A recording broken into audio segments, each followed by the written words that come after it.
Live on ABC 22. You're watching Dayton 24/7 now. Here's 3 quick stories you're seeing on social this morning. Bed Bath & Beyond defaulted on its JP Morgan credit line. In a filing, the company says it cannot repay its debt and could declare bankruptcy. Well, check this out. Lisbon on Zillow. Wow, oh my goodness. Advertising a mansion burned in a fire. Turns out it was a really hot listing. It sold in just 4 days. How? Why? I mean, like, that's insane. Still not a good enough deal for me to buy a half-burnt house for $1.4 million. Agreed. And Guinness World Records now confirming the world's oldest person, Maria Herrera, is 115 years old and was born 7 years before the start of World War I. Wow. She recommends staying away from toxic Amen, people. sister. You are talking to me. Yeah, Got it. Keep your crystals. Yeah, keep them. All right, we want to give you a live look this morning at Carillon Park at this hour. Things are really calm around the Miami Valley. However, Logan, Mercer, and Auglaize counties, we're waking up to that level 1 snow emergency. Let's check in now with meteorologist Nick Maruziak to see what we have in store and why those northern counties are dealing with more issues this morning. Good morning. We are looking at temperatures this morning in the 20s. What we are looking at is a little bit of colder weather off to the north and to the west. And what I think is going on is those were the spots that did pick up more snow going back a couple of days ago. And certainly yesterday, there were some snow showers in and around the area. We didn't pick up a whole lot in the Dayton area itself, but it did look like there was a little bit more activity further north. Meanwhile, it does feel like the teens and even single digits this morning. Much more cold start to your morning, and you can see just a couple of snow showers in the area. We actually saw them on our cameras just a little bit ago. But here's what we're looking at for today. 9 a.m. temperatures in the 20s should rise into the upper 30s by 3 p.m. So a warmer overall day, but still there could be a couple of snow showers. Right now we are picking them up at 70 and 75. So if you are traveling this morning, give yourself that maybe extra minute if you don't like the snow showers. But I really don't expect much in the way of widespread rain and snow up until we get into the evening. That's where we will see at least a few showers. We'll have that coming up in just a bit. This morning, investigators are still working to find out what caused a fire in Beaver Creek. Now, according to the Beaver Creek Township Fire Department, it started inside one of the rooms of this suburban extended stay hotel on Germany Lane. The hotel's fire system was able to put it out quickly. However, that caused water damage in several other rooms, forcing people out who were staying there. This morning, we're working to learn more about a fire at a mobile home in Riverside. Our cameras were rolling late last night. As crews put out the fire, you can see extensive damage to the side of the home. Right now, there's no word on what caused the fire. Heading over live this morning, Washington, D.C., Dayton Congressman Mike Turner says he is ready to lead the House Intelligence Committee in a one-on-one interview. Congressman Turner tells us his new role as chairman will let him impact Wright-Patterson Air Force Base. A lot of what the work that's done at Wright-Pat is classified and is actually funded by the intelligence community itself. I'll be writing the bill as chairman for the Intelligence Authorization Act and also participating in the formulation of the National Defense Authorization Act on the Armed Services Committee. 2 really important bills for our community. Now, Congressman Turner also tells us he thinks the Intelligence Committee needs to refocus on national security, saying it's become too partisan over the last few years. Lawmakers on Capitol Hill now demanding answers after classified documents were found in the homes of President Biden, former President Trump, and now former Vice President Mike Pence. John Lawrence explains the growing scandal. The Department of Justice is holding firm on its decision to prevent the Senate Intelligence Committee from seeing what classified materials were in the possession of President Joe Biden and former President Donald Trump. There's really no reason to hold this up. That kind of information can be provided to the members or the leaders of the Intelligence Committee. Republican Senator Tom Cotton of Arkansas says he will refuse consent or to fast-track any nominee for any department or agency until Congress can see the classified information. It's not constructive to have specific members this early in a brand new Congress say, I'm putting a hold on everything. Attorney General Merrick Garland has appointed separate special counsels to investigate the Trump and Biden situations. I'm fully confident that they will resolve these matters one way or the other in the highest traditions of the department. There's no word yet if one will also be chosen to investigate former Vice President Mike Pence after classified documents were found inside his house in Indiana. People need to be conscious of the rules regarding classified information and appropriate handling of it. Those rules are there for a reason. I'm John Lawrence reporting. The National Archives asking former presidents and vice presidents to check their files for classified documents. Reps for former presidents Clinton, George W. Bush, Obama, and late George H.W. Bush say all classified records had been turned over to the archives upon leaving office. Well, tax season is officially here, and many of us are planning on using those online services or even tax preparers for help. But experts say you need to be on the lookout for potential scams that could land you on the IRS's radar. According to the agency, they started nearly 1,400 criminal investigations in 2022. The IRS's criminal investigation unit found nearly $6 billion in tax fraud. Now, here's some things you need to be on the lookout for to avoid any hassle, of course, from the IRS. Scam artists will use scare tactics to get you to send them your information, like impersonating the IRS and threatening legal action. The agency recommends asking if they have a prepared tax identification number. The IRS will also not demand payment in gift cards. And if you make less than $73,000 a year, you can head to the IRS's website, which is right here behind me. Here you can find trustworthy free services to file your taxes. Well, you probably noticed it when out grocery shopping. Egg prices are up at least 30% from a year ago. Gwyneth Falloon tells us what the experts are now saying. The price jump is really a result of two separate things. According to Associate Professor of Economics Kevin Willardson, the first is just inflation and producers having to raise prices due to an increase in operational costs. The second is a lack of supply, likely due to a recent outbreak of bird flu. Willardson says consumers can either pay the price or choose not to purchase eggs as often, cutting back on their expenses and simultaneously reducing the demand for the product. Another option is to shop locally. However, that also comes with its own challenges. I'm seeing a lot of people, calling, texting, writing us, wanting eggs. And I just have to say, I'm sorry, I can put you on the wait list and I'll call you when we start getting eggs again. Sometimes 3 or 4 calls a day. As for when you can expect to see some cheaper prices, Willardson says by this time next year. He told me the egg industry is highly competitive, so as long as there isn't another outbreak or supply issue, it should bounce right back. Reporting, I'm Gwyneth Falloon. And right now, Montgomery County leaders are waiting to find out just how many people in the area experience homelessness. The county just held its annual point-in-time count. It includes everyone living in an emergency shelter or sleeping unsheltered in cars, wooded areas, or abandoned buildings. Community leaders say the Memorial Day tornadoes that destroyed thousands of living spaces in 2019 are still impacting the area. Montgomery County will release the official numbers in March. The Gem City Market is helping out EBT or SNAP users. They're bringing back its We Got You program. The market will match 50% of eligible purchases. That means families using an EBT or SNAP card can get what they need at half the cost. Now, the program includes things like fresh produce, milk, cold deli items, meat, canned goods, and more. It's going on now and will last until the money in the program runs out.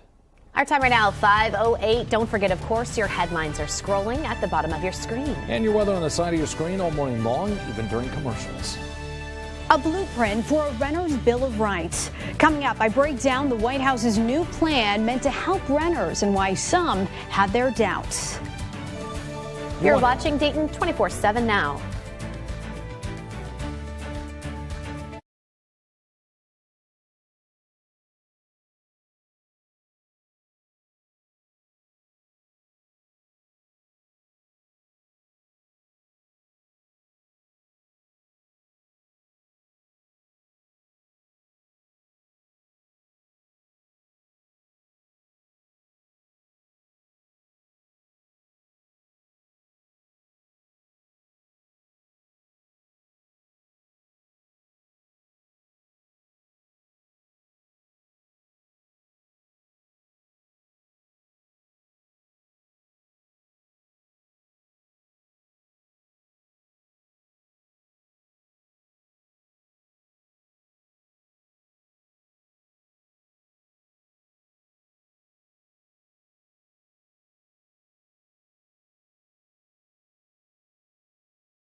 on ABC 22.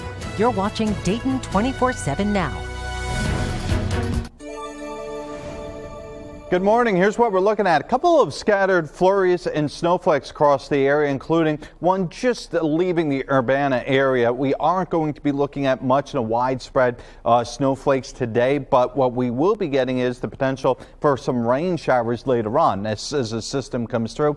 Really weak weather maker, to be fair, but it does time out well with about the evening commute. So consider that in mind. You may need the umbrella if you're running from the office to the car, or perhaps maybe going to need to turn on the windshield wipers. Now, before that point, we will get upper 30s. That's why I'm thinking at this point it's going to be at best wet snowflakes, or perhaps, especially the southern part of our area, that'll make a run at 40, more just rain showers, but generally speaking, lighter rain showers.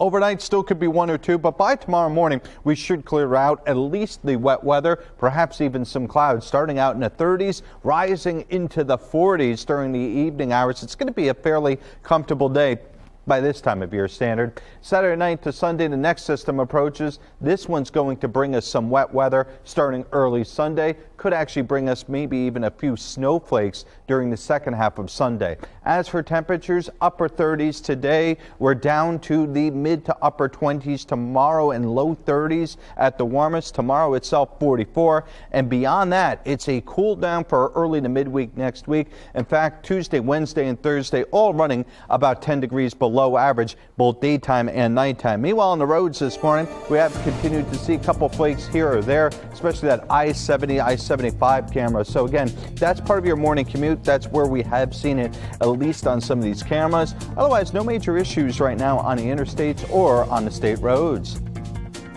Well, more than a third of Americans rent their homes, and as rent prices rise, the White House announced a plan to address the problem, including potential limits on rent hikes in certain properties. Dayton 24/7 Now's national correspondent Dee Gannon explains what's in the guidelines and what people think.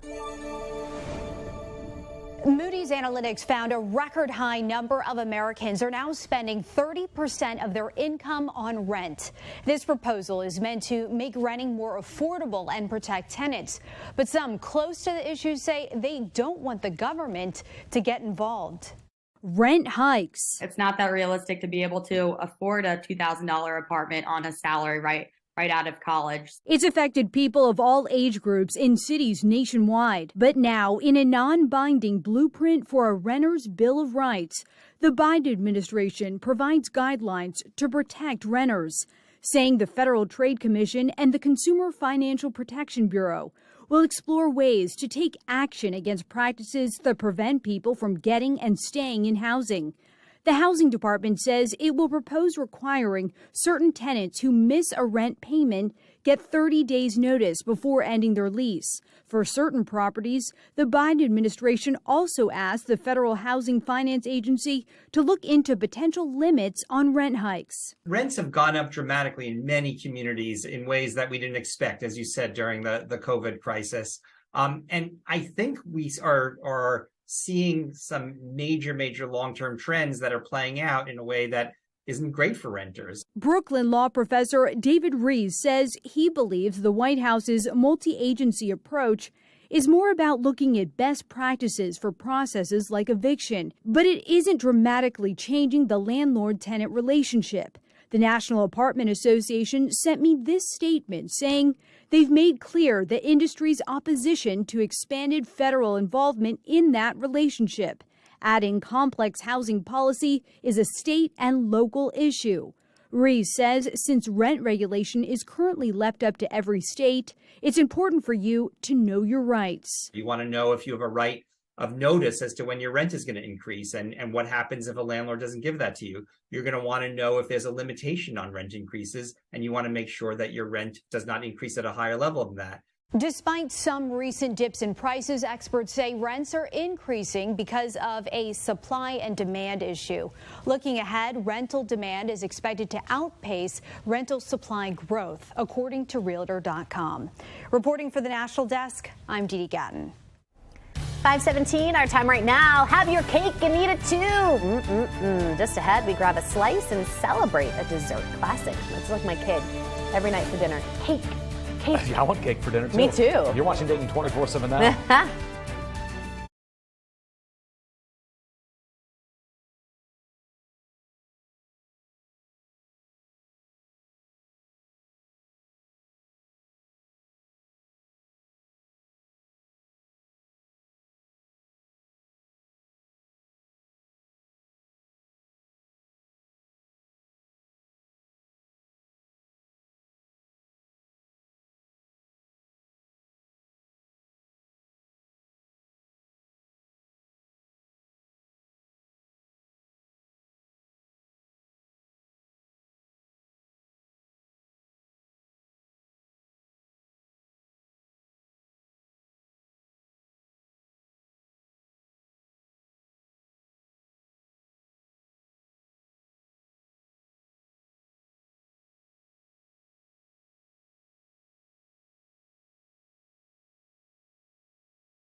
live on ABC 22. You're watching Dayton 24/7 now. Good morning and welcome to Pet of the Day. And as promised, I said that we would bring back Pet of the Day and start to rotate your pets through. Apologies for the last couple days because obviously we had a little bit bigger concerns than having some fun here. But Sophie was having some fun. Look at the snow outside. Now this was a rather brief period as we got from Sunday into Monday where we had all that snow stacking up. Today, whatever snow is still left on the ground, which probably by this point isn't a whole lot in around the Dayton area. It's a little bit more further north, but what we are going to be looking at is temperatures mid-30s. A couple of us will be in the 20s for the morning. Either way, if you're walking the dog today, there's no real time that I can say looks to be awful, but around 6 p.m., that's where we will start to see some rain and snow showers. So it may be just wise to start thinking about that afternoon as opposed to the evening walk. A lot of us probably also trying to do it more towards the daylight hours. So I think for the vast majority of the day, you should be go. And green paws across the board, but we will be looking at some muddy paws, especially as that snow continues to melt. As for that snow, still can pick it up on our cameras here, but there's no snow on the interstate, so at least we've got that going for us. Speaking of the interstates, no major issues as of yet this morning. Today's number of the day focuses on pregnancy. As Scott Rasmussen National survey found 69% of voters believe a man becomes a father as soon as he gets a woman pregnant. Now just 22% thinks he becomes a dad only after the child is born. The survey also found 78% believe that when a man gets a woman pregnant, he should be financially responsible for the care of the mother and the baby during the pregnancy. Only 10% say he should not. Coming up this week on Full Measure with Cheryl Atkinson, nationwide hospitals are experiencing staff shortages and some medical professionals are now questioning if vaccine mandates are partly to blame. Houston Methodist in Texas was the first hospital in the country to require COVID vaccines. Now a group of doctors and nurses once affiliated with the hospital are speaking out. They say they were retaliated against for using their independent medical judgment. I refused to get the vaccine. I spoke out on social media saying vaccine mandates were wrong. I said I don't want to take it. So I ultimately gave my notice and I went somewhere else. And I was suspended and then terminated. And you got COVID. And I got COVID. And lots of the nurses. This week on Full Measure, Cheryl Atkinson has the exclusive interviews as she investigates the fallout from hospital vaccine mandates and what they mean for future patient care. And you can watch Full Measure with Cheryl Atkinson this Sunday at 7:30 in the morning right here on ABC 22 and then over on our sister station, Fox 45 at 10 a.m. Bromenadine, a drug commonly used to treat hypertension or high blood pressure, has been found to slow the aging process and boost longevity. That's according to collaborative research from Harvard, the University of Liverpool, and ETH Zurich. Now, with a global aging population, the benefits of delaying aging, even if slightly, are immense. Repurposing drugs capable of extending lifespan and health span has huge untapped potential. Well, more hospitals and medical practices have begun charging for doctors' responses to emails, depending on the level of medical advice. Electronic health communications and telemedicine have exploded in recent years, partly due to the pandemic and also relaxed federal rules on billing for those types of care. In turn, a growing number of healthcare organizations have begun charging fees for some responses to the more time-intensive patient queries on email. And Eli Lilly will spend $450 million to expand a manufacturing site in North Carolina as demand grows for its diabetes drug that also has the potential to treat obesity. With the investment, Lilly is looking to double capacity to make the drug that mimics incretin, a hormone that gives a sensation of having eaten by the end of the year. Lilly's drug was shown to reduce body weight by 15%. From the NASDAQ market site, I'm Jane King. Here's your health. Friday is always a good day to celebrate with cake, of course. And today, well, it's time to treat yourself. Did you get the reference? I love it. Okay. It's National Chocolate Cake Day. It's unclear who created the holiday, but it doesn't really matter, right? We just want to grab a slice and eat it. As for the origin of cake itself, it's believed the first one was made in 1765 when a doctor and a chocolate maker teamed up for the ultimate dessert. It took a doctor to make cake. I mean, doctor made pop, too. Yeah. A pharmacist Dr. did, excuse Pibb. me. Yeah. Dr. Pibb? No, Dr. Pepper. Okay. The first boxed cake mix was created by a company called Ilduff and Sons in the late 1920s, and then Betty Crocker released her first dry cake mixes in 1947. So, what is your favorite type of cake? No. You're going to be surprised. I'm going to sound so old when I tell you. Okay, go ahead. Oh, you go first. I love yellow cake with the milk chocolate frosting. Yeah, that's my favorite too. Really? Like the homemade yellow cake with that chocolate. Oh my God, it's so good. I'm surprised we're on the same page. Me on this too. one. We never are on the same page. Like a plain cake, right? Like the yellow cake. Yeah, I know exactly what you're talking about. That's probably my go-to. But if I want to be bougie, it's got to be the red velvet cake. Nah, I'm not a red velvet girl. It's fine every once in a while, but no. My dark horse is funfetti all the way. Oh, confetti with the confetti frosting. Yeah. Oh my God. Hey. How are we on the same level? I don't know. We actually get along today. I don't know what funfetti is. Oh, I'm offended. I am too. Get out of here, man. I'm just kidding. All right, our time right now is 5:26. Still to come, the Bengals playing for I saw this yesterday. It's so good. Super Bowl. Oh, I can't wait. It's so a good. Food Day Friday. Just had Rapping Nuns. Yes, you heard that right. Oh, yes. Megan Mongello introduces you to the sisters who love the stripes. In today's Tech Bites, Samsung's upcoming big reveal. The company will announce the Galaxy S23 lineup next Wednesday. It's unclear how much the phone will cost. Reports say the Galaxy S23 could be $100 more than its previous version, but only overseas. The cost in the U.S. is expected to stay the same. A new feature on Google is offering key information for prospective car buyers. Now, searches will include all vehicles for sales at nearby dealerships. Users will also have drop-down selections for different makes and models. Finally, the waste bin of the future is here. The new Mill kitchen bin shrinks food scraps and turns them into grounds. When the bin fills up, you put the grounds into a prepaid shipping box and send them to the company. It'll cost you about $33 per month. Genius invention. This is why I say never let a good idea go to waste. It could make you filthy rich. Those are your Tech Bites. Have a great day.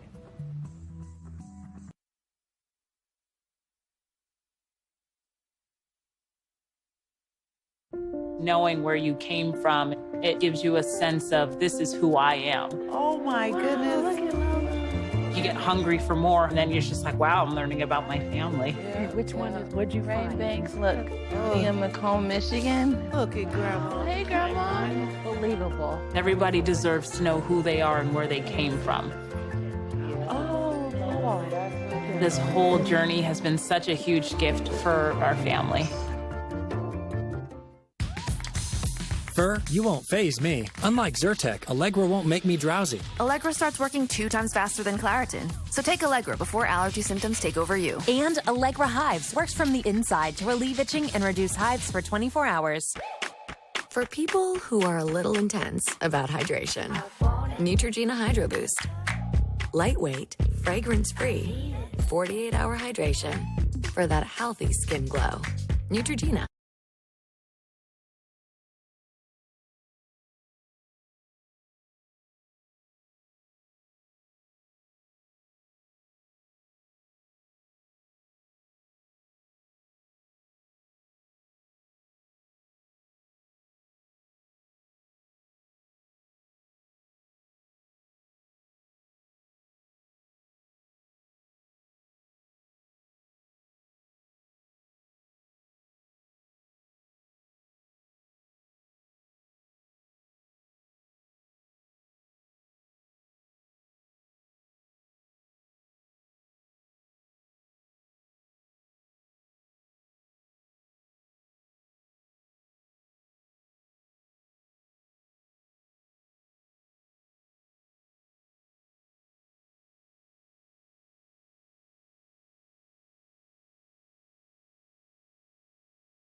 on ABC 22. You're watching Dayton 24/7 now. Here's three quick stories you're seeing on social this morning. Security camera footage captures the moment a bus crashed into a lake in Turkey after the driver lost control. This is my biggest fear in life. It's terrifying. Oh my 4 gosh. people were injured. Thankfully, nobody was killed. And turns out humans still have genes for full body hair. Well, that explains a lot. That explains a lot. I picked this story and I was like, I cannot wait to hear what you say. And I don't read them ahead of time because I like being surprised. Research reveals these genes are not gone but muted, not in Nathan's case. And the method used may pave the way for treating genetic conditions from baldness to cancer. That's interesting. And the only reason I know he's a hairy dude is because he has admitted it to me. I've never actually physically seen only it if in it could person. cure my own balding patterns, we'd be in luck. All right, this diva bear was ready for its close-up. It posed selfie style in front of a Colorado wildlife camp. Look at it. Even had the little angle down. Yeah, hundreds. Oh my gosh, it did hundreds of snapshots. That was so cute. Yeah. What is this? I think this is a Genie Moves package. Oh, okay. Yeah, I was so about to that be like, explained what's why happening all the right other now? weird stuff's in there. It's been a tough environment over the last 3 years, so to see them really on a national stage get the spotlight is from my perspective, unbelievable, because we see it every day. Now, the city of Dayton thanking the medical team who cared for Buffalo safety DeMar Hamlin. Cincinnati Mayor Aftab Preble. They didn't want you in that I shot. was going to say, gave doctors, nurses, and support staff keys to the city. Now, he says that the healthcare professionals at UC represent the absolute best in the field. The 24-year-old football safety went into cardiac arrest and collapsed during the game against the Bengals January 2nd. Hamlin still faces a lengthy recovery. He's reportedly making remarkable progress. I saw this story last night on our air, and I am so happy that we are airing it this morning. The Bengals, of course, getting ready to take on the Kansas City Chiefs in the AFC Championship game this weekend. And our own Megan Mongello introduces us to one group of fans making sure the Bengals get some help from above. In early November, a group of seminarians from North Carolina came to cheer on the Panthers. They gave free tickets to a group of sisters in Cincinnati. Every time the Bengals would score a point or have a touchdown, we turn around and say, "Ha-ha, I gotcha." And it was good for people to see that because they saw like people have a stereotype of nuns or priests or religious, and we're just normal people. They share the city's love of the orange and black. The Carmelite Daughters of St. Elias wear Bengals hats over their veils and even put up a sign on their porch and over the Rhine. Who is your favorite player and why? Well, isn't his name Joseph? Yeah. Because his name is Joseph. Joseph Burrow is your favorite Joseph player? Burrow. No, I actually know who he is. Sister Iona of the Cross, Sister Elizabeth, Sister Claire Joseph of the Cross, and Mother Superior Marie Cecile are some of the most devout in Bengals Nation. Game day here is really loud. When you walk past the bars, you can't not know which way the game is going. The sisters don't own a television, so they rely on fans in bars cheering or booing. And they also watch the football move in a scoring app on their phone. Blessed Mother, it needs to go over there. And then I'd say some Hail Marys, and then all of a sudden it'd go boop. The next time I'd send St. Joseph in. Joseph Burrow isn't just called a saint by these nuns. Candles are for sale in local shops that will allow you to pray for a win. Prayers can come in many forms, including this spirit-filled Houday rap. Some people ask us why we pray for a football game, but it's more than just a football game. Because to pray or to win, it ain't no sin. Because I'm from C-I-N-C-I-N-N-A-T-I. This is my hometown. Gonna love it till I die. When the Bengals do play, I get on my knee and I pray. With the Virgin Mary on call, St. Joseph, get us the ball. Boom. Why not us? It can be us. Give God the glory. This is our story. Houday, Houday, Houday think they're going to beat them Bengals when they play in Missouri. I say, nobody.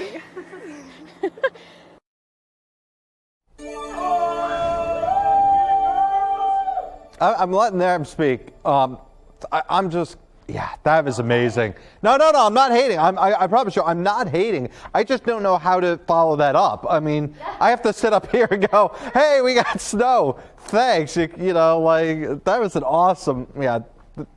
If those nuns were in my Catholic high school, I'm pretty sure I would be a lot better of a Catholic today. All right, now as for today, we're looking at mostly cloudy skies with occasional flurries early on. Temperatures will be in the 20s. As we get to the mid-morning, it's still going to be in the 20s. So right about the time that we put the kids on the bus, it's going to feel like the teens. Even as of late as of, let's say, 11 a.m., we're still going to be in the 20s with wind chills in the teens. So pretty much, even if you get an early lunch break, who gets those anymore? We are going to be quite cool. But at least at this point, we're not dealing with any heavy-duty weather. As for the morning commute, it's been pretty quiet thus far. Traffic moving pretty easily this morning. We will be looking at more showers late, so maybe throw that umbrella in the car as you get into the second half of the day.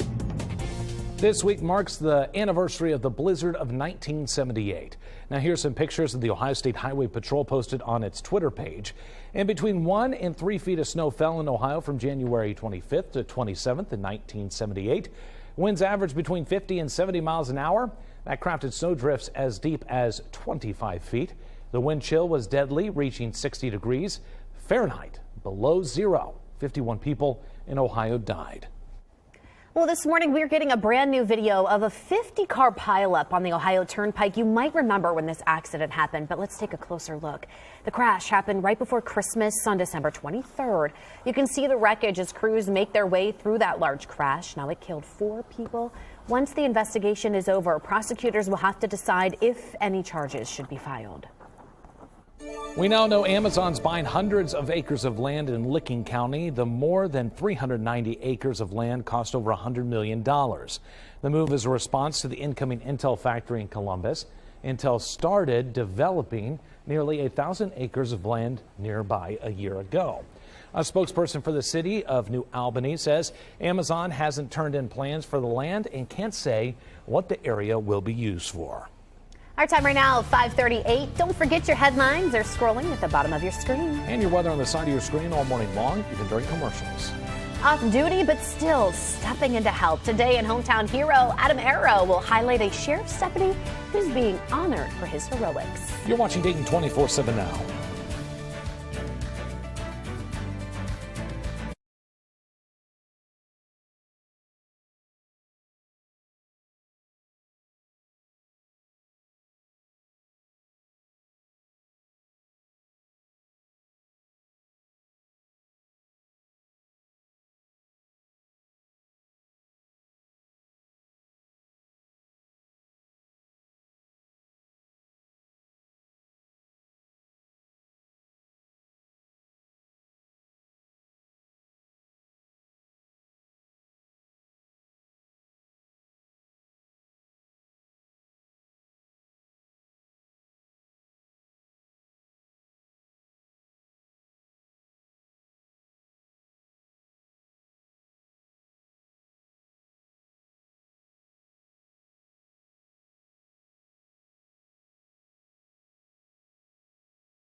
Here's what we're looking at for this morning. It's going to be a fairly quiet but cool morning ahead. The biggest concern about today is actually more towards the afternoon. So temperatures will be warming up from the teens and 20s into the mid to upper 30s. I think that's important to note that these temperatures will be warmer. And the reason why it's important is we are going to get some wet weather. Now, as we saw with the last system, the temperatures warmed up just a few degrees and thus we got more rain.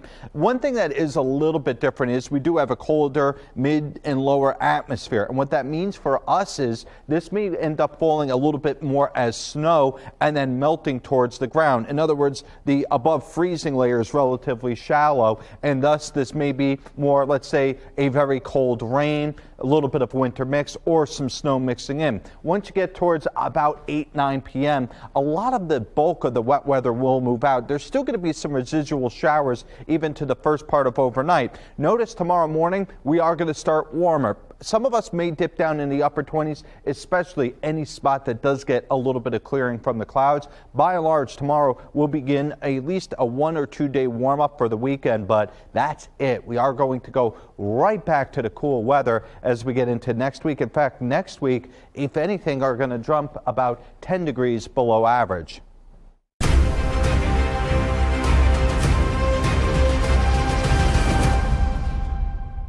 An off-duty sheriff's deputy jumping in to help save or safely end a potentially dangerous situation.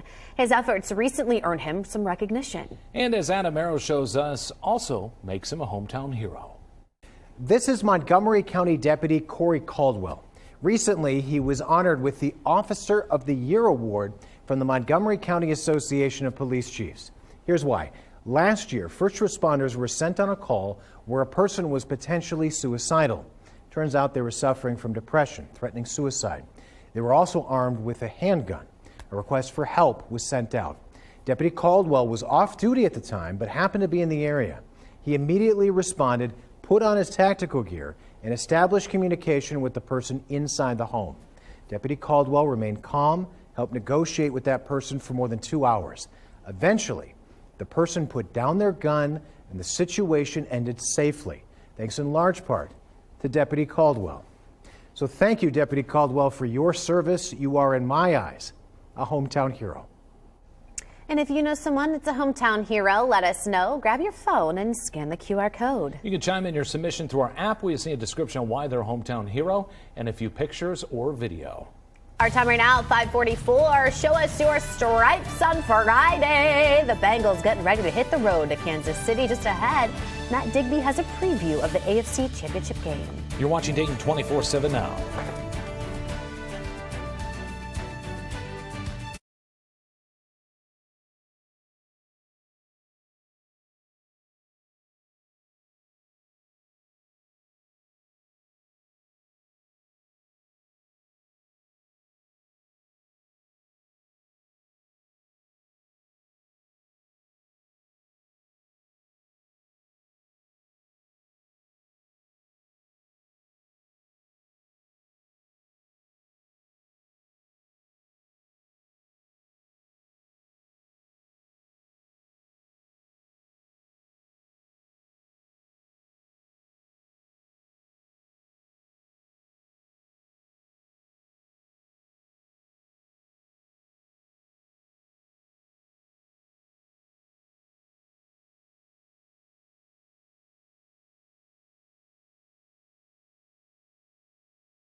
on ABC 22. You're watching Dayton 24/7 now. Hello, I'm Matt Digby with a look at sports. 2 more days until the AFC Championship game, which for the second straight year sees the Cincinnati Bengals head to the Kansas City to play the Chiefs. A chance for the Bengals to win a 4th game against Patrick Mahomes, who is the favorite right now to win this year's NFL MVP honor. But Justin Kinner of Wing 1410 AM tells us that Bengals QB Joe Burrow is not far off from taking command of that conversation. That door will be cracked open to talk about Joe Burrow as the best quarterback in the NFL if he beats him again at Arrowhead. Back-to-back seasons, AFC Championship game, and especially if the Bengals go on to win the Super Bowl. I mean, the expectations for them are actually supposed to be higher this season because last year there was no expectations. They were playing with house money. If they would have lost that first playoff game against the Raiders last year, so be it. They weren't even supposed to be in the playoffs. I don't believe there was a lot of pressure on them last year. This year's a little different because now they're no longer that. They're still a feel-good story, but they have expectations now to where they didn't last year.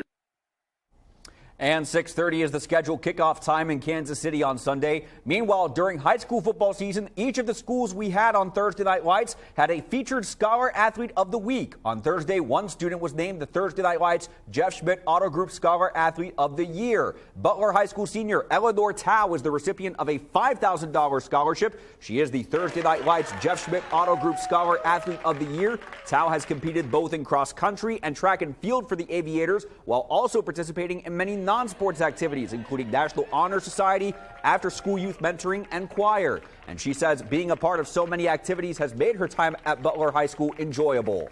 It's really enhanced my experience, making new friendships with teammates and getting to know people on other teams. It's really been nice. I feel very grateful and very surprised. I'm just so grateful for this opportunity. We're very honored to be a part of it, and looking through it was really a wonderful group of young scholar athletes this year, and making a decision is tough, but Eleanor is so deserving, and we're really proud to be able to be a part of the community and support her as she continues on with her education. And Eleanor said she is considering multiple colleges with plans to run both cross country and track and field. She wants to major in music business. That'll do it for sports. I'm Matt Digby.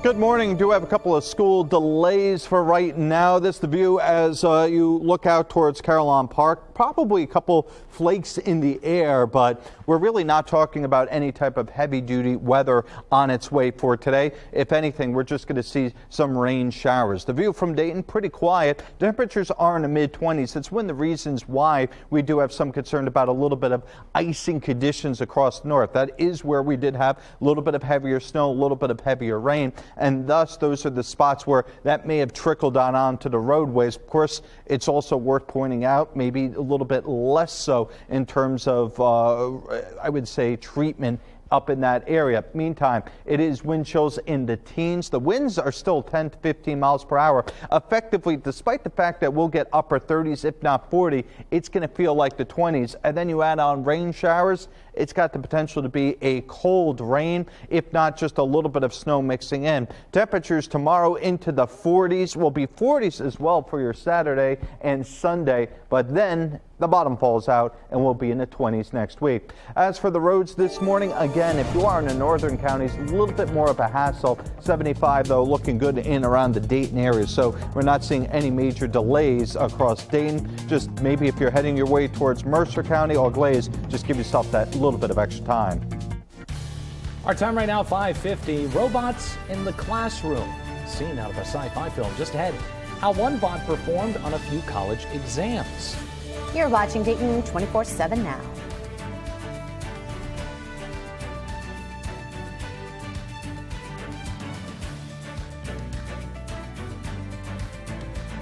In this morning's GMA First Look, new developments in the case of murdered Microsoft exec Jared Bridegan. This was a planned and targeted ambush and murder. Authorities say last February, Bridegan had just dropped off 2 of his children with their mother, his ex-wife, Shanna Gardner Fernandez. On his way home with his 2-year-old daughter in the back seat, they say this tire blocked the road. When he stopped, he was suddenly gunned down in cold blood. After nearly a year-long investigation, authorities now say Henry Tennant is Bridegan's killer, charging him with second-degree murder and conspiracy to commit murder. We know Henry Tenon did not act alone. Bridigan's family says they're relieved someone is finally in custody, but they still need answers. It's all coming up at 7 a.m. With your GMA First Look, I'm Elizabeth Scholze, ABC News, New York.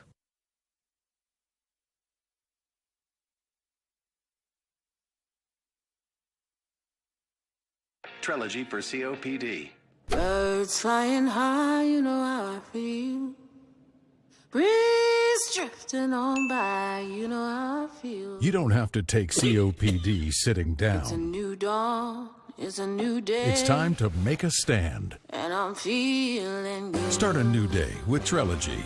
No once-daily COPD medicine has the power to treat COPD in as many ways as Trilogy. With 3 medicines and 1 inhaler, Trilogy makes breathing easier for a full 24 hours, improves lung function, and helps prevent future flare-ups. Trilogy won't replace a rescue inhaler for sudden breathing problems. Tell your doctor if you have a heart condition or high blood pressure before taking it. Do not take Trilogy more than prescribed. Trilogy may increase your risk of thrush, pneumonia, and osteoporosis. Call your doctor if worsened breathing, chest pain, mouth or tongue swelling, problems urinating, vision changes, or eye pain occur.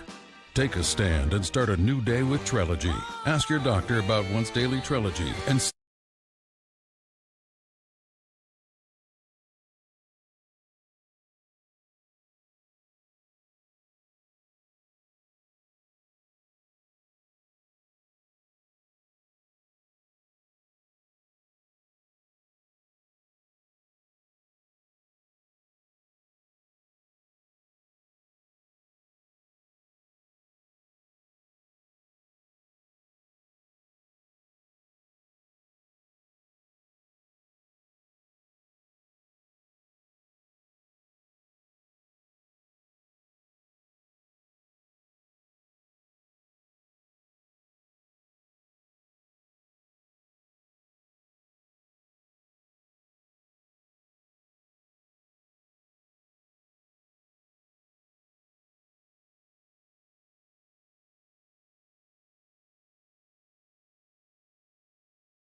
The Dayton 24/7 Now News app, brought to you by the Jeff Schmidt Auto Group. Good morning and welcome to the Watson's Weather Patio, where this morning it is quite chilly outside. I stepped out here and I went, all right, well, let's just, kind of get a feel for it. Within about 5 seconds, I went, ooh, it's cold. Now, it's cold enough that every once in a while I'll actually see just a puff or two of snow. Again, these are very small snowflakes, but it is worth pointing out that there are snowflakes in the air this morning. And part of that, too, is the fact that it is so cool. With the winds, though, it feels like it's in the teens. If you're going to be outside for much more than just a minute, meaning you're waiting on the bus for the kids, meaning that you're, let's say, running to your car, this may be a hat and gloves day for just about all of us. But if you're like me, going to run back inside, you can probably get away with it. But later on today, we'll see temperatures upper 30s. We'll see more rain and snow showers, and I don't mean just a flake or two in the air. I mean, it's probably going to need the umbrella, although anything that does fall would be on the lighter side. Well, BuzzFeed stock jumped to 150% Thursday after announcing its use of artificial intelligence to create content. The company plans to work with ChatGPT, creator of OpenAI, to create quizzes and help with brainstorming, but will not use AI when writing news stories. Co-founder and chief exec Jonah Peretti says AI-inspired content will now be a part of their core business. Media industry leaders believe AI can revolutionize the content creation businesses. Now, the Associated Press began using artificial intelligence to automate news stories nearly a decade ago. There goes our job. And the new AI chatbot tool is smart enough to pass prestigious graduate level exams. However, parts of the test, it struggled. Now, according to professors at the University of Minnesota, the bot performed on average at the level of a C+ student, achieving a low but passing grade in all 4 courses. Sounds like my high school career. It passed another exam at the University of Pennsylvania School of Business by earning a B to B- grade. A business professor at Penn says the bot struggled with more advanced prompts and made surprising mistakes with basic math. We need to burn it to the ground now. That's all I'm saying. It's already beaten Nathan in school, like a B+. Yeah. Well, it's taking our jobs and it's writing making stories. us stupid. Yeah, exactly. And I was thinking about that BuzzFeed. You think it's like at one point BuzzFeed's going to come out an article, top 10 things we use ChatGPT for. You're probably not wrong there. I think I've read some of the articles from this chatbot already. Wasn't there like, okay, I'm sorry, we're getting yelled at to read the teas, but I thought there were like bots already kind of doing the news in like some areas of the world. China, yeah. They have that one. That's what it was, yeah. Yeah, Okay, free labor. They just read propaganda anyways. I mean, it's China. We got a lot more coming up on ABC 22 in the morning at 6 a.m. It's true. The Miami Valley housing market taking a slide. We'll have that coming up.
Live on ABC 22, you're watching Dayton 24/7 now. Here's 3 quick stories you're seeing on social this morning. Bed Bath & Beyond defaulted on its JP Morgan credit line. In a filing, the company says it can't repay its debt and could declare bankruptcy. And check it out, Lisgan on Zillow advertising a mansion on fire. Literally, that's the picture. Turns out it was a really hot listing. Yeah, wow. You didn't like my bad dad joke? That's pretty. Hot listing. The air quotes. Hot. It's, yeah, those nope, you get on me about lame jokes. That was right up there. The mansion sold in just 4 days. Guinness World Records, and now confirming, I can't get over that terrible joke. The world's oldest person, Maria Moreira, is 115 years old and was born 7 years before the start of World War I. Wow, that's crazy. She recommends staying away from toxic people. Yes, Sister Queen. Get away. Queen. All right. A live look this morning at Carillon Park. Beautiful quiet start to the Miami Valley.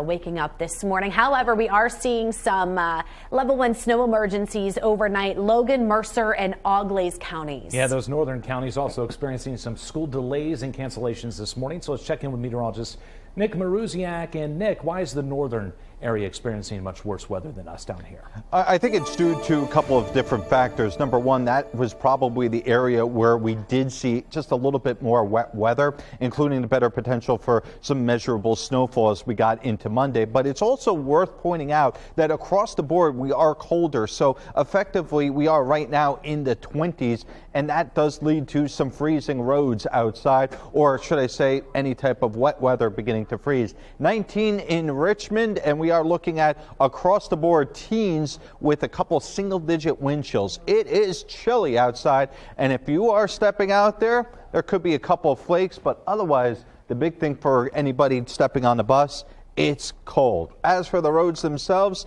again, in and around Dayton, they're not that bad. Maybe just a spot or two could be wet, maybe a little bit slick, but in general, the interstates are looking okay so far this morning.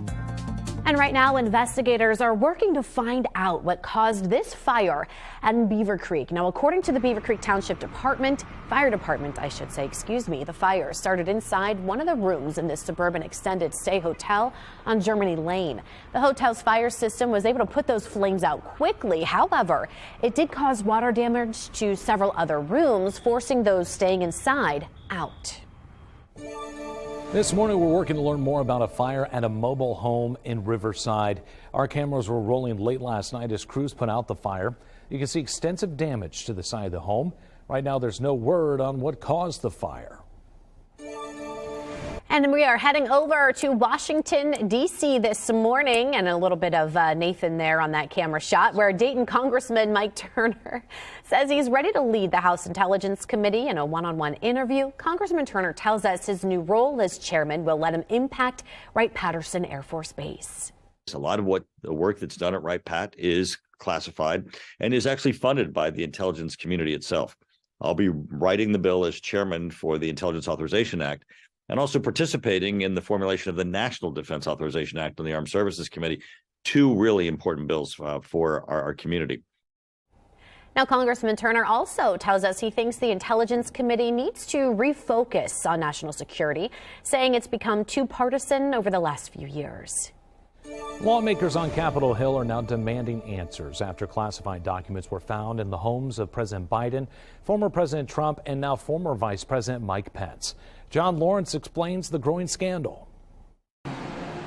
The Department of Justice is holding firm on its decision to prevent the Senate Intelligence Committee from seeing what classified materials were in the possession of President Joe Biden and former President Donald Trump. There's really no reason to hold this up. That kind of information can be provided to the members or the leaders of the Intelligence Committee. Republican Senator Tom Cotton of Arkansas says he will refuse consent or to fast-track any nominee for any department or agency until Congress can see the classified information. It's not constructive to have specific members this early in a brand new Congress say, I'm putting a hold on everything. Attorney General Merrick Garland has appointed separate special counsels to investigate the Trump and Biden situations. I'm fully confident that they will resolve these matters one way or the other in the highest traditions of the department. There's no word yet if one will also be chosen to investigate former Vice President Mike Pence after classified documents were found inside his house in Indiana. People need to be conscious of the rules regarding classified information and appropriate handling of them. Those rules are there for a reason. I'm John Lawrence reporting. The National Archives is asking former presidents and vice presidents to check their files for classified documents. Reps for the former presidents Clinton, George W. Bush, Obama, and the late George H.W. Bush say all classified records have been turned over to the archives upon leaving office. Tax season is officially here, and of course, many of us will be planning to use those online services or even tax preparers for help. But experts say you need to be on the lookout for potential scams as well, which could land you on the IRS's radar. According to the agency, they started nearly 1,400 criminal investigations in 2022. The IRS's criminal investigation unit found nearly $6 billion in tax fraud. Here's some things you need to be on the lookout for. Scam artists will scare or use scare tactics to get you to send them information like impersonating the IRS and even threatening to take legal action. The agency recommends asking if they have a prepared tax identification number. Now, the IRS will also not demand payment in gift cards. And if you make less than $73,000 a year, you can head right on over to the IRS's website, which is live right here behind me. And there you'll find some trustworthy free services to file your taxes. Well, you probably noticed it went out of the grocery store. Egg prices up at least 30% from a year ago. Gwyneth Falloon tells us what experts are saying. The price jump is really a result of two separate things. According to Associate Professor of Economics Kevin Willardson, the first is just inflation and producers having to raise prices due to an increase in operational costs. The second is a lack of supply, likely due to a recent outbreak of bird flu. Willardson says consumers can either pay the price or choose not to purchase eggs as often, cutting back on their expenses and simultaneously reducing the demand for the product. Another option is to shop locally. However, that also comes with its own challenges. I'm seeing a lot of people, calling, texting, writing us, wanting eggs. And I just have to say, I'm sorry, I can put you on the wait list and I'll call you when we start getting eggs again. Sometimes 3 or 4 calls a day. As for when you can expect to see some cheaper prices, Willardson says by this time next year. He told me the egg industry is highly competitive, so as long as there isn't another outbreak or supply issue, it should bounce right back. Reporting, I'm Gwyneth Falloon. Right now, Montgomery County leaders are waiting to find out just how many people in the area experience homelessness. The county held its annual point-in-time count. Now, it includes everyone living in an emergency shelter or sleeping unsheltered in cars, wooded areas, or abandoned buildings. Community leaders say the Memorial Day tornadoes that destroyed thousands of living spaces in 2019 are still impacting the area. Montgomery County will release official numbers in March. The Gem City Market is helping out EBT or SNAP users. They're bringing back the We Got You program. Now, the market will match 50% of eligible purchases. That means families using EBT or SNAP card can get what they need at half the cost. The program includes things like fresh produce, milk, cold deli items, meat, canned goods, and more. It's now going on now and will last until the money runs out in the program. Our time right now, 6:08. Don't forget your headlines are scrolling at the bottom of your screen. And you're right on the side of your screen all morning long, even during commercials. A key GDP report shows the economy outperformed expectations at the end of last year, but is it enough to ward off fears of a recession this year? I'm Atrell Nashar with a closer look coming up. You're watching Dayton 24/7 now.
Good morning, everybody. Sorry, behind the scenes shenanigans are occurring, and yeah, it's always fun behind the scenes here. Here's what we're looking at. We did get a little weather maker moving its way through yesterday, just some very flurries, light snow, rain.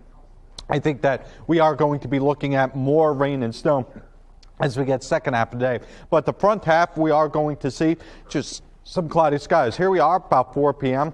Could be 1 or 2 rain or snow showers, but the bulk of the rain arrives right in time for your evening commute. Consider that as you go out and do your plans. You may just want to pack an umbrella during the front half of the day, and then the second half you're good to go. Or if you're going out to dinner, you just want to have that. As for the rest of the day into Saturday, it should be fairly quiet. Now, meanwhile, as we get into the weekend, it is going to be warmer. Next week, though, it's going to get much colder. Temperatures dropping all the way into the 20s. That's during the day, and teens at night. Meanwhile, on the roads, we are looking at a pretty quiet morning commute thus far all across 70. Have seen maybe just a flake or two on some of the cameras, but no major issues reported on 435, 675, 75, or 70. Our time right now is 6:12. The Miami Valley housing market taking a slide in 2022. Just ahead, the numbers from last year and some encouraging news looking back to December. You're watching Dayton 24/7 now.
Live on ABC 22, you're watching Dayton 24/7 now. Wall Street rallying on news that the U.S. economy grew more than expected during the final quarter of last year. At the same time, unemployment claims keep dropping despite high-profile layoffs in the tech sector. As seen 24/7 Now's national correspondent Atra El-Nashar reports, the economy isn't out of the woods yet. A collective sigh of relief from Wall Street to Washington.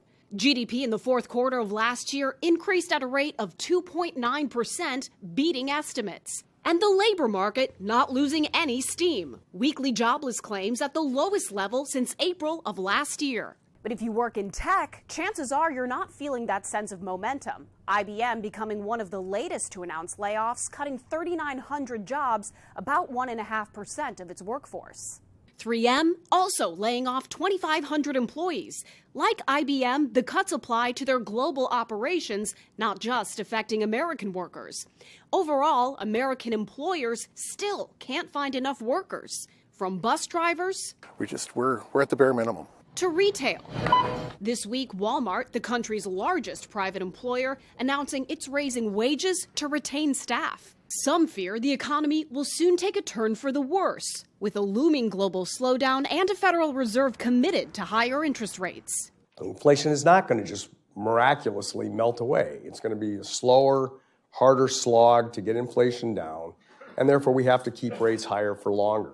The Conference Board's leading economic index falling sharply in December. Its director of economics says signals a recession in the near term. Most forecasts see a roughly 65% chance of recession. Goldman Sachs is more optimistic. We're estimating a 35% probability that it will be a recession.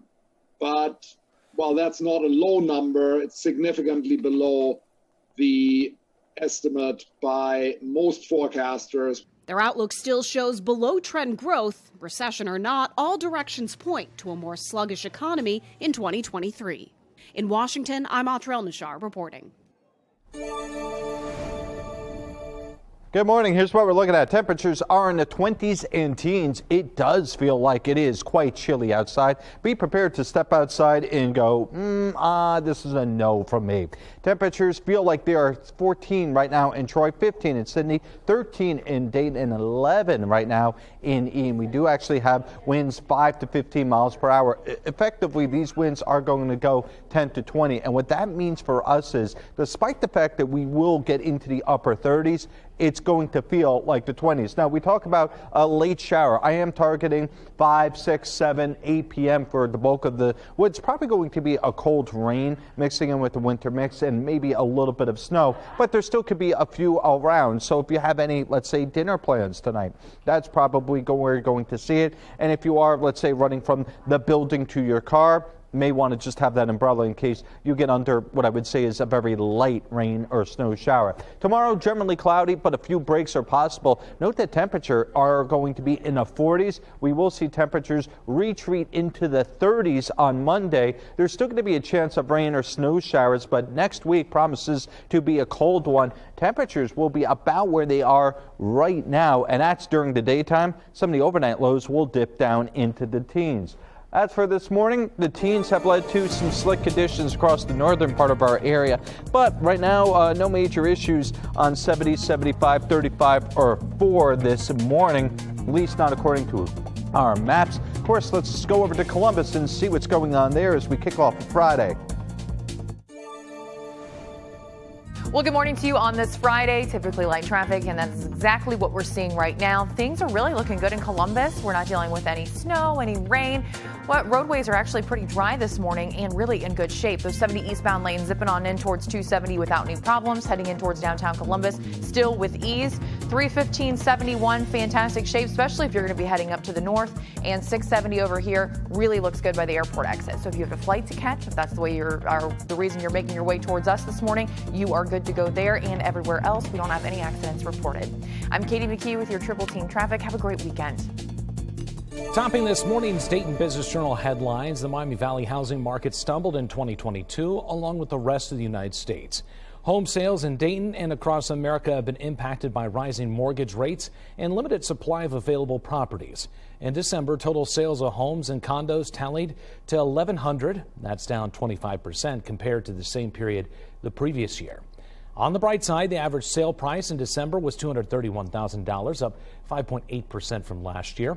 And the median price hit $192,000. That's up 3.7%. To read more about this story and others like it, head to Dayton247now.com. Just click on the news tab. and select Dayton Business Journal. Our time right now, 6:21. Digital producer Max joining us in a matter of minutes. A Friday Facebook poll question coming up. You're watching Dayton 24/7 now.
Here's what we're looking at for pet of the day. We are getting a day where we'll probably see some showers around 6 p.m.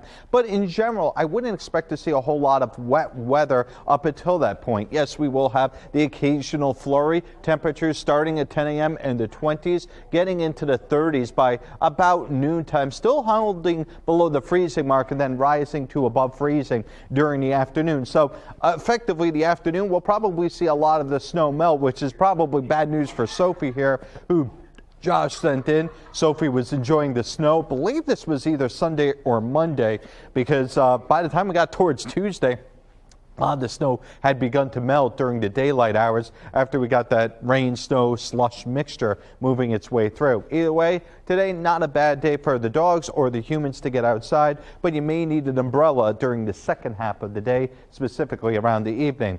Meanwhile, for this morning, I don't think you need the umbrella, but you may just encounter a snowflake or two on the roads. Haven't seen any issues on the interstates this morning, and 35 and 4 also looking okay. All right, it's time for our Facebook poll question of the day. Is that a new jingle? Did you come up with that? Facebook. It's time for Max with the mustache. Yeah, let's do it, Max. Actually, that's not too shabby. Thanks. So you might remember. Nick's big head is in the way. Look around me. I'm trying. Nick's big head and his big mouth said that cheesecakes. Is your mic on? Probably. Okay, there we go. Now it sounds better. Okay, cool. He said that cheesecakes are pies, and that hurt me deep down. Yeah, so you were pretty angry about that this week. I'm still pretty angry about it. Yeah, that's why we're still talking about it 5 days later. Yeah, so I just wanted to ask the public what is their opinion on this. And I think Andy kind of hit the nail on the head. It's a cheesecake, not a cheese pie. Oh. What is your retort to that?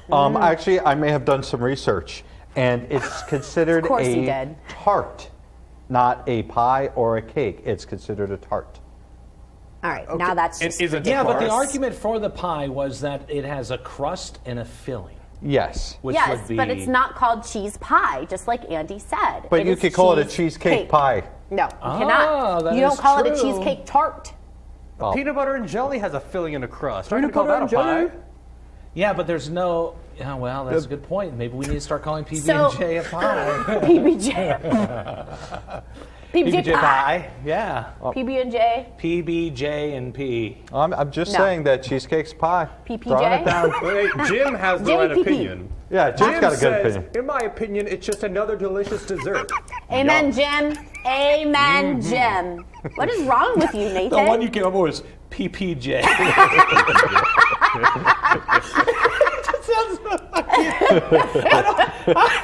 I'm 8 years old. Our time right. Yeah. Please Yeah. do this. I can't. Oh, 6:27. You're asking me to work. All right, the Bengals playing for a trip to the Super Bowl. It's a Who Day Friday. Just ahead, the rapping nuns.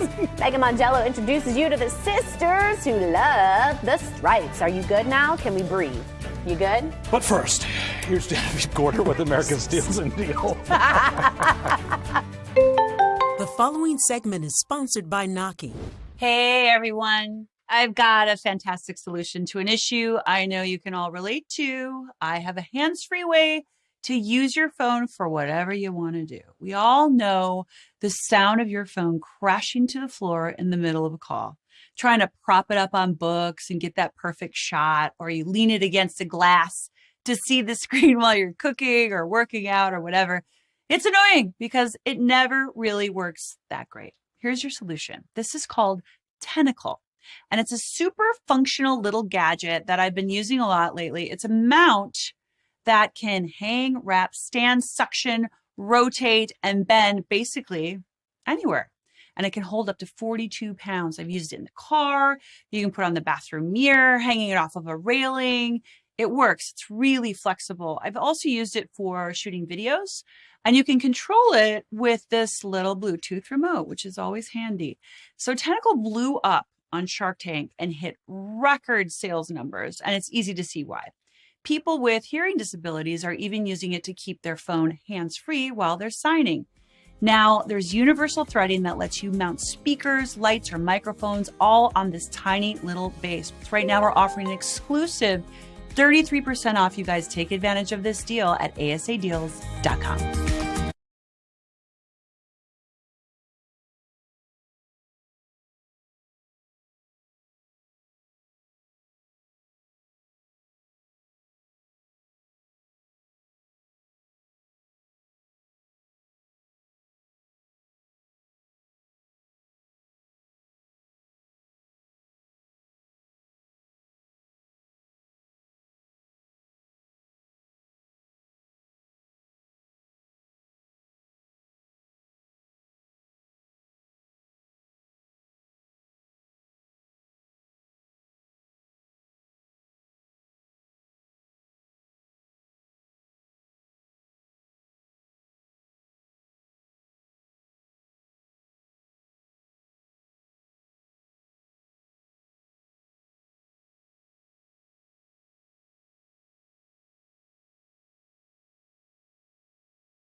live on ABC 22.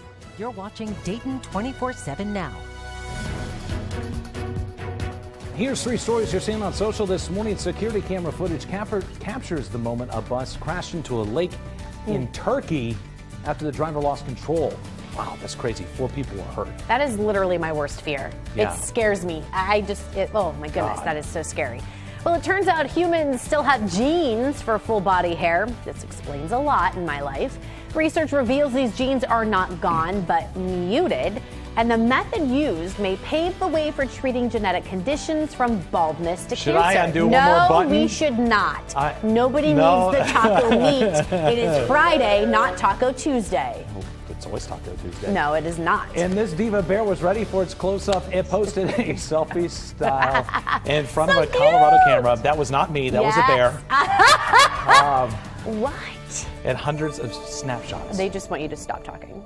It's been a tough environment over the last 3 years, so to see them really on a national stage get the spotlight is from my perspective, unbelievable, because we see it every day.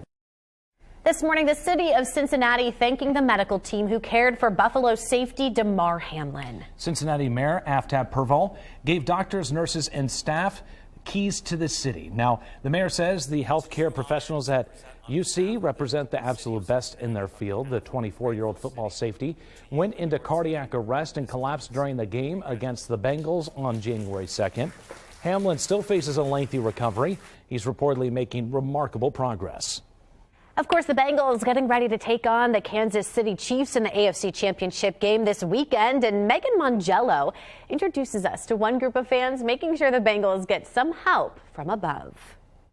In early November, a group of seminarians from North Carolina came to cheer on the Panthers. They gave free tickets to a group of sisters in Cincinnati. Every time the Bengals would score a point or have a touchdown, we turn around and say, "Ha I gotcha." And it was good for people to see that because they saw like people have a stereotype of nuns or priests or religious, and we're just normal people. They share the city's love of the orange and black. The Carmelite Daughters of St. Elias wear Bengals hats over their veils and even put up a sign on their porch and over the Rhine. Who is your favorite player and why? Well, isn't his name Joseph? Yeah. Because his name is Joseph. Joseph Burrow is your favorite Joseph player? Burrow. No, I actually know who he is.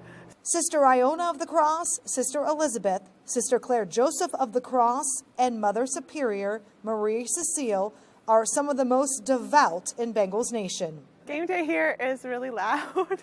When you walk past the bars, you can't not know which way the game is going. The sisters don't own a television, so they rely on fans in bars cheering or booing. And they also watch the football move in a scoring app on their phone. Blessed Mother, it needs to go over there. And then I'd say some Hail Marys, and then all of a sudden it'd go boop. The next time I'd send St. Joseph in. Joseph Burrow isn't just called a saint by these nuns. Candles are for sale in local shops that will allow you to pray for a win. Prayers can come in many forms, including this spirit-filled Houday rap. Some people ask us why we pray for a football game, but it's more than just a football game. Because to pray or to win, it ain't no sin. Because I'm from C-I-N-C-I-N-N-A-T-I. This is my hometown. Gonna love it till I die.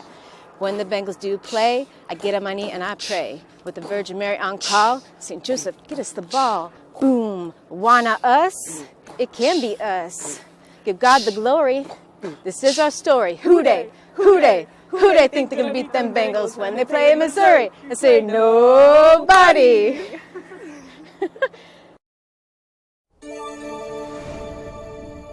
I still don't know what to do with that. Like, I love it and I hate it at the same time.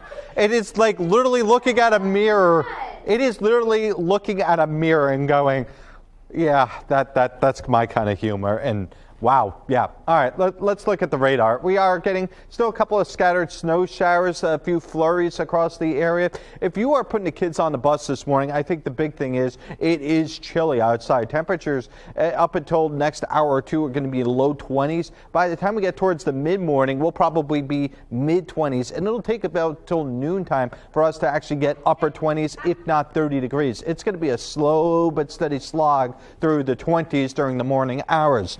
One thing that hasn't hasn't been necessarily a slog thus far, the roads, but again, if you are traveling today across the northern part of our area, we do have school delays and still a couple of level 1 snow emergencies. So again, if you are in that direction, give yourself some extra time. And if you are in the Dayton area as of right now, no major issues. This week marks the anniversary of the blizzard of 1978. Here are some pictures the Ohio State Highway Patrol posted on their picture. Look at that dude with a mustache and a cigarette just hanging out there. Anyways, between 1 and 3 feet of snow fell in Ohio. Dude looked like a baller. Fell in Ohio from January 25th to 27th in 1978. Winds averaged between 50 and 70 miles per hour. That created snow drifts as deep as 25 feet. The wind chill was deadly, reaching 60 degrees Fahrenheit below zero. 51 people in Ohio died. Well, this morning we're getting brand new video of a 50-car pileup on the Ohio Turnpike. Now, take a look at this video. That crash happened, you might remember, just before Christmas on December 23rd. You can see the wreckage as crews make their way through a large crash. That crash killed 4 people. Once the investigation is over, prosecutors will have to decide if any charges should be filed. Our time right now is 6:38. Don't forget you can get your headlines scrolling at the bottom of your screen. And your weather is on the side of your screen all morning long, even during commercials. A special bond with a furry friend ahead in Tales of Love. I introduce you to Winnie. Oh, look at that little face. You're watching Dayton 24/7 now.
The Dayton 24/7 Now News app, brought to you by the Jeff Schmidt Auto Group. Weather Window, presented by the National Weather Desk. Swaths of the country have been dealing with snowfall this week, but downwind of the lower Great Lakes, a winter storm plus extra bursts that showed up with the lake effect snow band.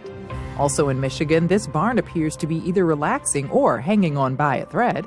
Now to central Maryland, where snowfall in some places coated the grass, roads, and streets earlier this week, but didn't hang around too long before the rain took over. For more content like this, like the National Weather Desk on Facebook.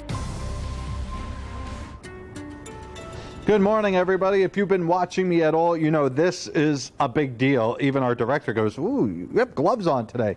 It is chilly out here. Temperatures feel like they are in the 20s, but it actually feels like it's in the teens and single digits across portions of our area. I mean, this is one of those mornings where you step outside and it hits you within about 30 seconds. There are some times where there's a little bit of a lag. Not at all today. It is cold. So if you are going to be outside, hat, gloves, all of that. Now, that being said, second half of the day, you may want to grab the umbrella because we are going to be looking at some rain and snow showers. I don't think it's a major heavy-duty impact, but it is going to be wet outside yet again during the evening hours and right around the time of your evening commute. Sometimes the perfect pet enters your life at the perfect moment. In this month's Tales of Love, I introduce you to a pup named Winnie who is helping her owner cope with new loss. Some shelter dogs don't get the luxury of an easy upbringing. She had been adopted several times out and brought back. Poor Winnie struggled to find a home until Matt Horrell entered the picture. After his dad died, he wanted a furry friend. He started by fostering Winnie, then decided to adopt her. They needed somebody very specific who had worked with big dogs before and who had a lot of time to give. Turns out she's a lot like his old dog, Molly, who died a few years ago. Winnie is very close to a reincarnation of Molly. Adding a new pup to the house has been therapeutic for Matt. He works from home and has plenty of time to give. And for Winnie, she has a lot of anxiety, but is finally getting the training she needs. She needs a lot of patience. She needs a lot of love, but she is a fantastic dog. Matt is thankful for the Humane Society's help finding Winnie. Now he's looking forward to spring, so he and his pup can enjoy the great outdoors, swimming and kayaking together. A fun-filled future for these newfound buddies. They're all good dogs. They all deserve a chance to be loved and to love. And if you want a furry friend to call your very own, you can head over to the Greater Humane Society of Greater Dayton's website. You can check that out at hsdayton.org. Our time right now, 6:45. Sam's Club ready to make some moves, what members can expect in the near future, and their plans to expand. You're watching Dayton 24/7 now.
All right, this morning we're talking about the Wright State Raiders in action. Behind me is Wright State's men's basketball Twitter page. Reads, Raiders win.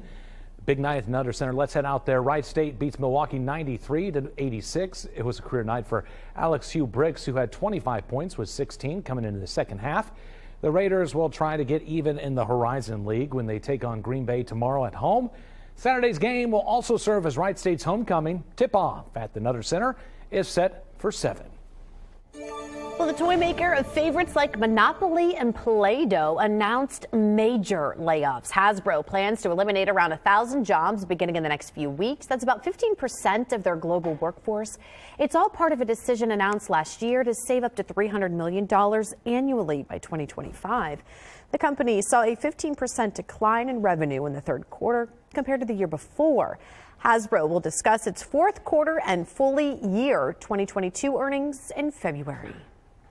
Members of Sam's Club can expect to see more locations popping up over the next several years. The warehouse retail chain is opening 30 new clubs across the U.S. The company points to growth in sales and record rise in membership as the reasons why.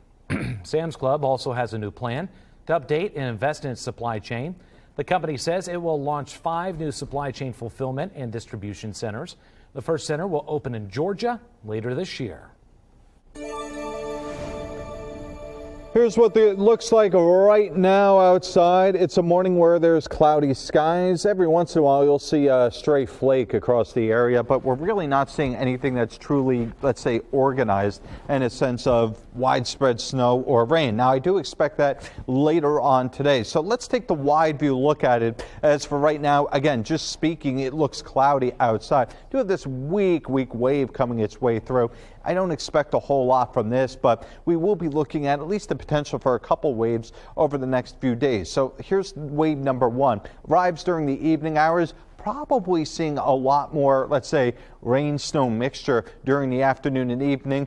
But there will likely be some, I would say, snowflakes themselves mixing in, especially north of Troy. It really seems to be the northern part of our area that would have the better chance. It's where it would be slightly cooler. Let's get down to Dayton, let's say, even more down towards Middletown area, Springboro. You are going to get temperatures around 40. That'll be warm enough that majority should be rain. As for Saturday, starting out warmer, ending up warmer. Pretty quiet overall, just some passing clouds. Saturday night to Sunday, here comes the rain. Does look like early Sunday on. It will be by and large another rain event. That should clear by midday, and then from there we'll slide on down. Speaking of slide, down into the mid to upper 20s overnight. Tomorrow is in the 40s, but beyond tomorrow and Sunday, it's 20s and teens, and 20s for highs with overnight lows in the teens. It's going to be a chilly couple of days upcoming for next week.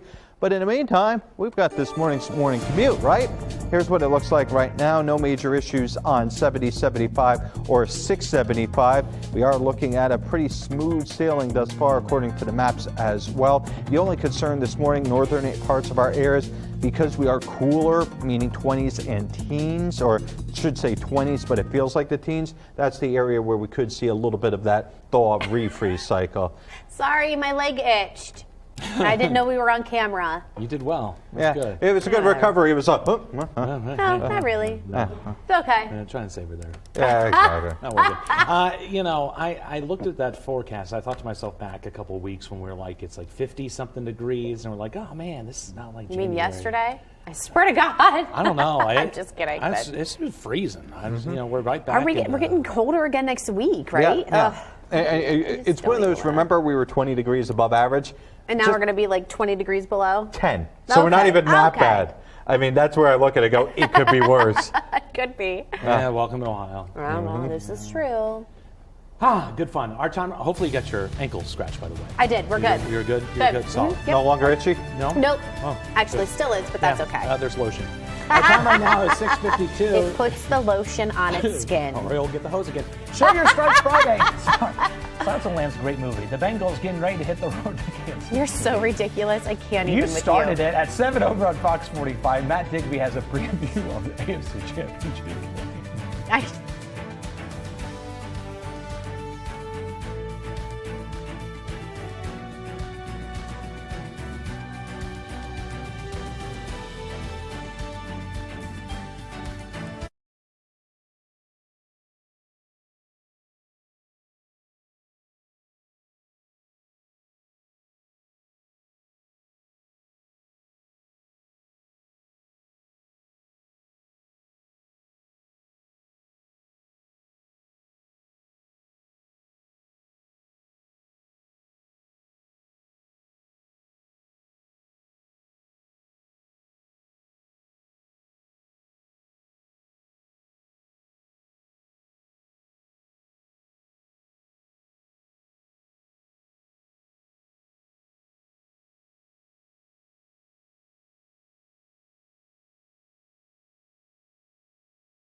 It's been a tough environment over the last 3 years, so to see them really on a national stage get the spotlight is from my perspective, unbelievable, because we see it every day.